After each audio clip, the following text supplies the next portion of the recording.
Guys মাত্র 50 টাকার মধ্যে পেয়ে যাচ্ছেন এবং অসাধারণ এবং একটি স্মোকি বিস্কুট। গাইস আজকে আমি চলে গিয়েছিলাম সাভার পঞ্চবটি আশ্রমে অনুষ্ঠিত মেলায়। গাইস এই মেলাটি মূলত রথযাত্রা উপলক্ষে এই মেলাটি অনুষ্ঠিত হয়েছে এবং গাইস এই মেলার মধ্যে এই প্রথমবার স্মোকি বিস্কুটটা উঠেছে এবং গাইস এই দোকানের নাম হচ্ছে মামা ভাগিনের স্মোকি বিস্কুট। এই স্মোকি চিপসের যে মেইন উপাদান মানে নাইট্রোজেন গ্যাসের লিকুইড ফর্মটা, গাইস ওনারা কিন্তু প্রথমে এই লিকুইড ফর্মটা বের করে নিয়েছেন এই পাত্র থেকে এবং লিকুইড ফর্মটা চিপসের মধ্যে দিয়ে আমাকে সুন্দর করে তৈরি করে দিচ্ছেন। ওনাদের মেকিং স্টাইলটা কিন্তু আমার কাছে বেশ ভালো লেগেছে।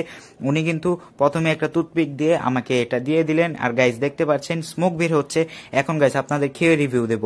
গাইস দেখতে পাচ্ছেন খাওয়ার পরে মুখ থেকে কত পরিমাণে ধোঁয়া বের হচ্ছে, কিন্তু গাইস চিপস তো চিপসের মতনই খেতে লাগে। এটার মধ্যে আমি ইউনিক খালি এর ধোঁয়াটা দেখতে পাচ্ছি, এছাড়া কিন্তু চিপস তো চিপসের মতনই একটু খালি ঠান্ডা লাগছে খেতে।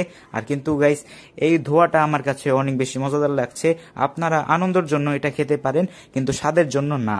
আর আমার বন্ধু এটা ট্রাই করছে। গাইস আমার বন্ধু এটা ট্রাই করার আগে আমাকে বলেছে তোর থেকে আমি ভালো করতে পারবো, কিন্তু গাইস ওর বেলায় তো মুখ থেকে বেশি ধোয়া বেরই হয়নি। গাইস ভিডিওটা কেমন লেগেছে কমেন্টে জানাতে ভুলবেন না এবং ভিডিওটা ভালো লেগে থাকলে লাইক কমেন্ট শেয়ার এবং আমার পেজটাকে ফলো করতে ভুলবেন না। গাইস আপনাদের সঙ্গে দেখা হবে একটি নতুন ভিডিওতে, ততক্ষণের জন্য আমি আপনাদের বলছি বাই বাই।